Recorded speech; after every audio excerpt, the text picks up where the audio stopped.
Disclaimer: the views expressed by our guests in the following video are solely the opinions of our guests and do not necessarily reflect the views and/or opinions of the Spanner Podcast Show. Viewer discretion is advised.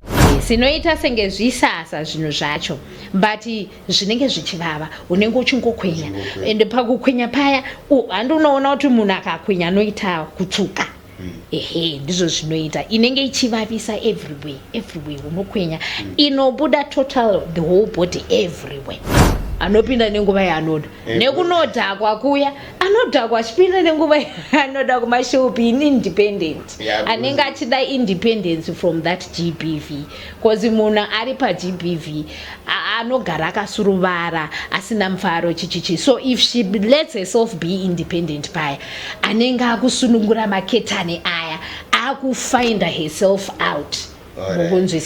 They are trying to find themselves out. Vamwe vari kuti it's a hobby, ivo vari kuti chibasa. Like us, we go to work and so naivo iridoro basa.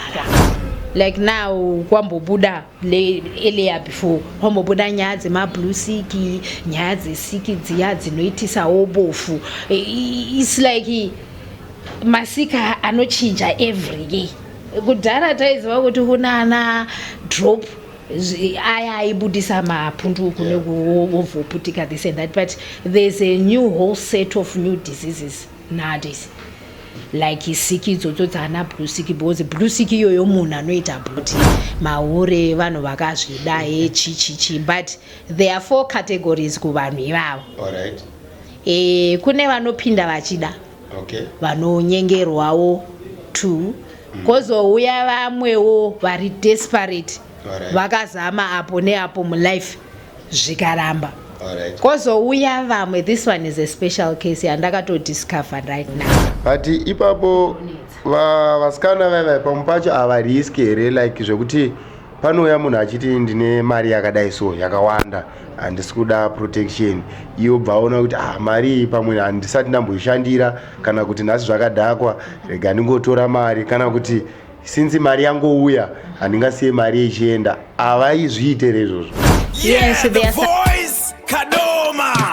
Welcome to the Spanner Podcast Show, the biggest podcast in Kadoma, the voice of people. Mushonga we stress. Follow to our podcast. Nepe nyuro yevanu. Makadi muri Zimbabwe kusangana zvekare kwatiri kuita pano pa The Spanner Podcast Show apo patinokupai nyaya dzakasiyana dzinoitika makona mana ese enyika. Mawani nhasi ndine guest yandinayo inopisa yandoda kushandisa zita rayo ndoishedza kuti Tete. Handizivo vachataura zita ravo kuti nditetani. Saka ngatisangane naTete. Tete muri sei? Okay, hello all viewers all around the world. Inini ndinonzi Tete Sindi. Ndinoshandawo zveutano. Alright. Kuutano kumunoshanda muchiita nezve? Ndinowanza kushandidzanawo nevasikana ava vekubhawa. Some people vari kuti mahure, but inini I've got this feeling kuti hure izita rinorwadza, but anyway I'll call them sisters. Alright. Anasisa ava munoshanda navo sei? Tinovatarisa utano hwavo, how they live. Utano kuva kubasa kwavoko ibasa ravo, hakusi kureva kuti vanofa mujolo uripo, but vari kuita sevanhu vari kubasa. So chibasa chavo ichi chine consequences sometimes. Kune zvimwe zvinoitika zvinorwadza muupenyu life mavo. And tingaverengawo, I know vanhu munowanza kuti mahure vanhu vakazvida chichichi, but there are 4 categories kuvanhu ivavo. Kune vanopinda vachida, vanonyengerwawo 2, kozouya vamwewo vari desperate vakazama apo neapo mulife zvikaramba. Kozouya vamwe, this one is a special case yandakatodiscover right now. Ndaida kuziva pane ava vamati vanopinda nekunyengerwa. ndedzipi nzira dzatingati munhu anganzi akanyengerwa nadzo kusvika azopinda mazviri iye anenge ambofarira chii chazoita kuti abvume kunyengereka? Okay, these girls are vane life iri fast forward, I could say. Vasikana munowanza kuvaona panze, they love mucheno, they love kuzvichengetedza kuti vanakire. And sometimes kana munhu wacho ari munhu ane client inonyatsombuditsira mari anoonekerwa zvakanaka. Manails vachichinja mahwivhu, fashion yese achiflasha mari. Wakamboona pano pavanopinda mubhawa vachinasikana aya kana vane mari dzavo. Saka zvoreva kuti uyo unenge wangonakirwawo nekuona vanhu vachiflasha mari vachiita manails chichi ndo zvazotuma kuti vamwe vapinde mazviri. Ko vanozopinda vari desperate inenge iri desperate yakanyanya kuita sei kuti munhu azosvika paku? Ndinozopinza nyaya yeabuse ipapo. Kune vamwe vana vaya vanochengetwa nemastep mothers, vana mai vasiri vavo. Kune vamwewo vanongopingawo vovha kumba, you know, nyaya vamwe vanoti imhepo. I don't know I haven't just tried to work that way out. But inini ndinonyanya one situation yandambosangana nayo yesambude anga akafirwa asina akadzingwa nefamily akadzingwa nedzimwe hama. Izvozvo nyaya dzakazoita mwana uya kuti ave estranged, asi akatoshaya pekuenda akazosangana kana nemafriends iwawo. Azopindawo ipapo, then akazotangira ipapo. She made a life out of it, yes, but kumazise evanhu vanenge vachiti zviri wrong, but they don't know kuti vanhu vaya vane mabackgrounds anorwadza. Alright, ko vamwe vamati vanopinzwa nei? Vanopinda nemaproblems. Kune vamwewo vange vari married, ari mukadzi wemba chaiyo, that is a special case yana achitaura nezvayo.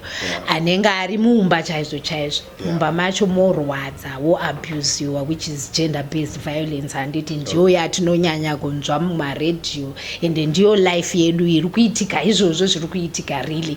Wogara wakarohwa, wogara wakadinzi, then wozoona kuti koko ndikabuda ndoita independent somebody is better. Kana nchida murume better ndinopinda muchimba. At least nechisangana nevanhu vakasiyana vanenge vasiri permanent. Achieve permanent muya ari kuenda kumujolo, and today we call it umjolo.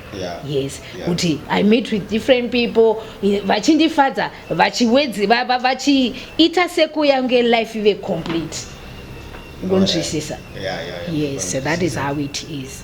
So life yacho inenge yakunakidza kumunhu uya cause anenge abva kugender based violence kuya akuonawo macustomers ake ari kumuchengeta achimita akuita zvaanoda panguva yaanoda. Ende nekupinda pamba anopinda nenguva yaanoda, nekunodhakwa kuya anodhakwa achipinda nenguva yaanoda kumashopi independent. Anenge achida independence from that GBV, cause munhu ari paGBV anogara akasuruvara asina mufaro chichichi. So if she lets herself be independent paya anenge akusunungura maketani aya akufind herself out. They are trying to find themselves out. Vamwe vari kuti it's a hobby, ivo vari kuti chibasa. Like us, we go to work and so naivo iri ndiro basa ravo. Alright, ndiri panzwisisa. So nyaya ndaida kuziva ndeyekuti imi mati munoshanda nevasikana avo. Kushanda kwamunoita navo munoshanda navo sei? Okay, I will not disclose much, but nchaisa zvishoma. I've got certain names dzandinadzo ndinopinda ndichivatsvaga kumabhawa tichivaka ukama, especially panyaya dzehealth apa. Panyaya dzehealth zvakaoma. Vasikana ava sometimes like situation yeeconomy yedu right now inohaika imbodona, yohaika imbodona, anditi like makorokoza mari dzacho mazuva ano dzishoma, handiti those guys vanenge vachida medical attention anditi kune chipatara chevasikana ivavo. Yes, so vanenge vachida kurapwa like now kwambobuda earlier before kwambobuda nyaya dzemablue sick, nyaya dzesiki dziya dzinoitisawo bofu. It's like masika anochinja every year. Kudhara taiziva kuti kunana drop aya aibudisa mapundu kune kuvoputika this and that, but there's a new whole set of new diseases nowadays like isiki idzodzo dzana blue sick, because blue sick iyoyo munhu anoita blue. Ya inini ndoda kumbonzwisisa because nyaya yeblue sick yakambobuda chimbotenderera ikanetsa pasocial media. Naida kunzwisisa kuti blue sick yakaita sei, because chero nene yanga iri first time yangu kuinzwa, nhasi second time kuinzwa. Saka handizoti mungambotipo chidimbu here chekuti blue sick yakanyatsokuita sei ende inoita sei, kana uchida kuona kuti munhu waanayo unozviona sei? Nenoona kakashikamadziwa sezvamakaita nemiwo. Yes, I've heard it from the social media ndikatoenzwa nevanhu. But the description yandakazonzwa neniwo kwanzi unoita blue. I've never seen a person ane blue sick. All right. But ndakanzwa kwanzi munhu anoita blue. Makatoita kunzwawo. Ndakatoita kuita zvekunzwawo neniwo. I don't know it, but yandakaona I don't know the name yayo, but yandakaona inoita senge zvisasa so muviri wese. Yes. I've got one person wandakaona nayo and we heard kuti dai akanonoka within 3 days aita bofu. Ondo yamambotaura kuti kune yebofu iyi, saka unotanga une zvisasa. Sinoita senge zvisasa zvinhu zvacho, but zvinenge zvichivava unenge uchingokwenya and pakukwenya paya handunoona kuti munhu akakwenya anoita kutsuka. Ndizvo zvinoita inenge ichivavisa everywhere unokwenya inobuda total the whole body everywhere. Yes, ndiyo one yandakaona. Saka imimi ndo zvamune muchida kuzama kubatsira vasikana avo, because those girls vano abuswa panze uku. Chibasa chavo chinorwadza. I just want to tell you. Neno at first handisati ndava pane nyaya dzehealth, ndaiti ndikavaona ndaitoti vasikana, but today I understand them. Yes. Zvinoitika ndezvekuti varume vanoabuse vasikana vanovada, but kune vamwe vanovaabuse. Handiti pakuabuse paya munhu anogona kubatwa chibharo pachibasa ichocho, obatwa chibharo, hapana protection yecondom apa, it will be at knife point. Mukunzwisisa? Yes. So kuti zvakadaro kuti iwewe uscreame kana kuti udii, you can't do anything. Handiti oforepewa paya pamwe munhu uya amborepewa almost about 10 girls, no protection. Anoziva siki especially paside renyu varume. But ipapo vasikana vava pamwe pacho havariski here, like zvekuti panouya munhu achiti ndine mari yakadai so yakawanda handisi kuda protection, iwo bvaona kuti mari pamwe handisati ndamboishandira, kana kuti nhasi zvakadhakwa rega ndingotora mari, kana kuti since mari yangouya handingasiye mari ichienda. Havaizviitire izvozvo. Yes, there are some quota vanoita zvekuriska, but kuriska is about your life. Ukunzwisisa? Utano ndo hwakakosha. I can have that money today, but yozotadza kucover ma-medical expenses angu kune zvandinenge ndazvipinza. You understand it? Yes. Ndizo nyaya dzatiri kuda kuzama kukata ipapo, ukuthi at least if they get a facility inovarapa mahara, handiti it will be better no matter akarwara asina kana mari, because chihure achina mari, they are crying out. Chibasa chavo ichi achisisina mari, here and there. Kana economy yedu nayo yaita sei yaita zvekukwiridzira, but if iri low like now hapana mari. All right. So imimi sevanhu vanoshanda navo, ndofunga zvese munombogara navo pasi muchionesana navo. Kune vamwe here vanotoshuvira kuti zvinhu izvi dai ndabuda mazviri but aishauri ndobuda sei? There, I could say a quarter of them vamwe vatororwa out there vari muchibasa imomo anotosiya chibasa. She gets in kumarriage yonakidza marriage yacho iyoyo. Vamwe vacho vanenge vamboshungurudzwa kumashure uko, that independence yandachitaura nezvayo inovapa time yekuhila, because if they come to us havawiri kuzorapwa chete, vanowira counseling, because chinhu chekutanga usati warapa munhu, you have to give that person counseling. Yes. And it munotanga mokurukura iye anokudza aiwa situation yangu yakamira kaso so and it iwewe as a professional you come in first, you give that person counseling. Alright. Yes. But kune vamwe vanototi vabatwa nemaproblems akadaro but vanonyara kuuya kwamuri kuti vazobatsirika. Mungada kuti kudii kuna vanhu vakadaro? Kune vanhu vakadaro ndingati I would say on my part or on the part of where I work. Yeah. Isusu we are people who love to help out. Yeah. Zorwadzawo kutoenda kunopusha munhu nebhara, because there are some situations dzakadaro dzokuti unopusha munhu nebhara. Plus basa redu isusu ratinoita, we go door to door tichivaona tichikurukura. Hatitauri nyaya dzekubasa ikoko chibasa chavo chete, tinotaura what's really happening in their lives. Do you know kuti relationship with these girls, you discover a lot in life. You discover a lot because they experience a lot of things outside there. Very silent nadzo. So if they come to us, vanobuditsa, then tovakaukama we help each other. Nesuo todzidza naivo vodzidza. That is how we help them out. Alright. Aiwa, murikuita basa rakanaka chairo. So imimi mambotaura mukati munofamba door to door. Munenge maziva sei kuti apa ndo pavanogara? Okay, what we do, tinopinda mumabhawa. Alright. Tichipinda mumabhawa paya tiri kutangidzawo kuvaka ukama nawo. It's a risky job. Alright. But we are doing it for mahala. Just for them girls kuti vawane a good life. Atina zvatinowana. But we gain those souls. That is the most important thing. Unozwa kuti vamwe vacho vanenge vaendera kure uko, umwe anenge ane stress yekuti anozopedzera kuenda futi kumadrugs. Tozotanga kumuonawo murodha but ona uyu paya we want to keep zvinhu zvese izvo zvokuti zvisaitike mulife dzevanhu, especially unozwa kuti zvorwadza kuva munhu wechikadzi unopinda kumutorero. Because you won't be knowing yourself.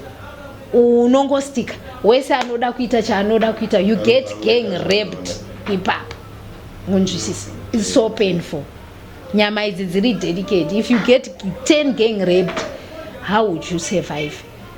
Hey, pakaipa. Saka isusu senyika tingaite usei kuti zvinhu izvi zvipere kana kuti zviite zvishoma, vasati vapinda varege kutopinda zvachose, kana kuti varimo vamwe vacho vakwanise kubuda, vanonzwa kuti inini dai ndabuda muzvinhu izvi. Pamaonero yenyu imimi, chekutanga inini I always consider kuti rudo nekunzwisisana, building a bridge between you and that person, friendship. Handiti kuita friendship kuya, love is the most important seed pa friendship. Understand vanhu ava vamwe hakusi kuda kwavo kuti vave musituation iyoyo, handiti very desperate, they are crying out to you but hamusi kuvanzwisisa just because muri kuvadiscriminate out horero. but vamwe maitiro avandoganza chaiko, ukamunzwa munhu achiganza unonyatsoona kuti munhu ari kunakidzwa nemadhiri ake. Saka unozomutambira sei munhu akadaro yaane kakuganza kanenge achiita? Unoziva rudo runokunda zvinhu zvese. If you show that person love and understanding, anofanira kumupa rudo tisu here venharaunda kana kuti waanenge achidanana naye? Everybody is involved in this situation. Hakusi kureva kuti anodanana naye vanodanana vachipanana rudo rwavo. There's advanced love ka. Apa tiri kureva kuti rudo runoembrace munhu ave close to you. Mukunzwisisa. ave so close to you because kuti inini newe tizonzwisisana taratidza rudo pakati anditi tichiratidzira kuti tigare pamwe chete apa timbokurukura nyaya idzodzi dzatiri kukurukura. Right, muri yeZimbabwe regai timbotora ka short break, tiri kudzoka zvekare.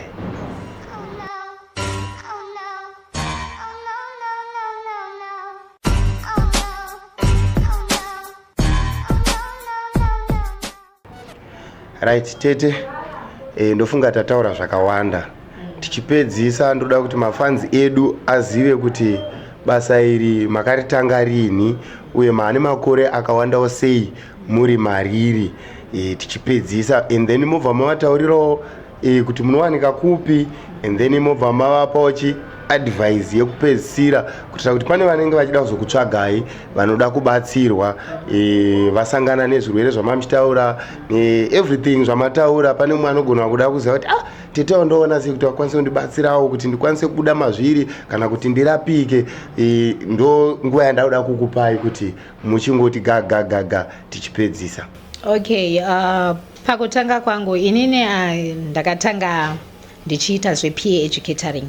Peer educatoring is how you look after people who are HIV positive and those who are not HIV positive. And it was a passion yekuti pekutanga ndaizviudza kuti ndoda kuchengetanirira neshirikadzi.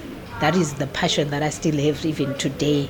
But due to the situations, the economy, dzinondikata. But I ventured into the youths. Ndazouya kuzororwa kunoku kuKadoma. Peer educatoring ndakatanga it was 2001 nchiita izvozvo. Then ndakazouya kuno kuzororwa 2014 Kadoma. Anyway, I'm from Bulawayo. I didn't even say that. City of Kings and Queens. Ndipo pandakakurira. With that passion, ndafamba nzvimbo dzakawanda. Then I got married this side 2014. Kune murume wangu. I had a child. Ndikamira nematernity leave kwenguva iyoyo. I started working full again as a peer educator kune imwe NGO. Then nguva dzeCovid tikambomira. I ventured out.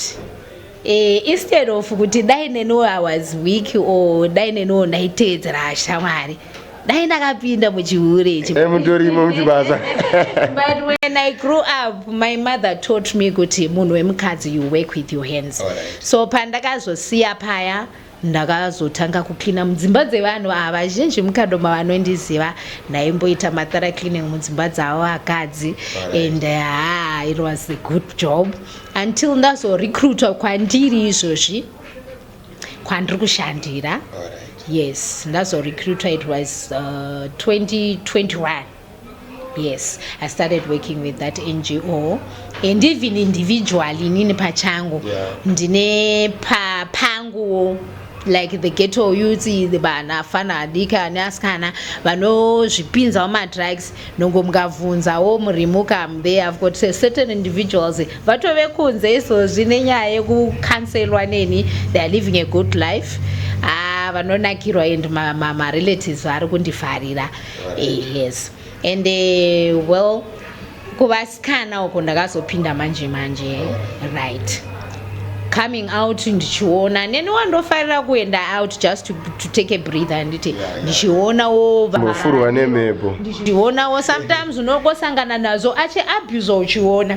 Yes, so then you just ask that person ko life yenyu ndaona apa uya kudai nzidanzvi muri kurarama sei. You get interested with those people one by one. Umwe wacho yeyo unenge wakatotanga kukansela nekutanga kuda kuziva nelife yake anounza vavo wounza vavo basa ratokura up to now. It's because of one person showing love to one person.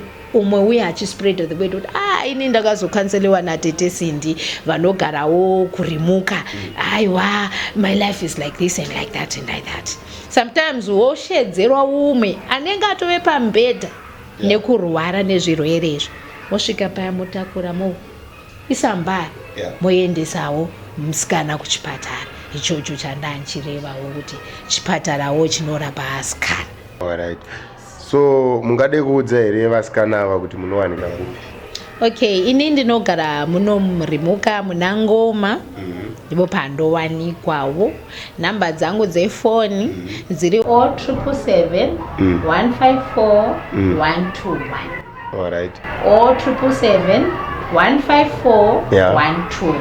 Aiwa tete sindi munovasvikira vari the other side of the line. Tichadzibuditsa futi pascreen. Ibvai mavaudza kuti mata mudi kufonerwa navanhu vakaita sei?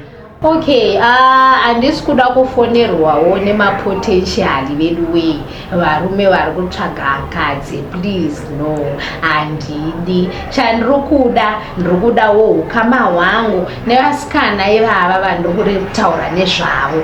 I love being with you guys. Ndinokumbirisawo kuti timboitawo ukama hunonakidza tichivakawo remangwana redu. Okay, right. Zimbabwe ndofunga chirongwa chedu chiri kugumira pano, asi vane mubvunzo kuna Tete tinokumbirawo kuti munoisa mucomment section Tete kana mavada panapa vanodzoka, and ndinoimba kuti chasangana pachikamu chinotevera mambonza vachitaura zvekuti vanoshanda nevanhu vanoita zvemadrugs futi vane zvavanoziva futi about madrugs, zvinopinza vanhu madrugs nemabatsiro avanoita kuti vanhu vavo vabude mumadrugs. Saka tichavashedza futi papati 2. Saka ngatisanganei pachikamu chinotevera. Maita basa ne love and support. Bye bye.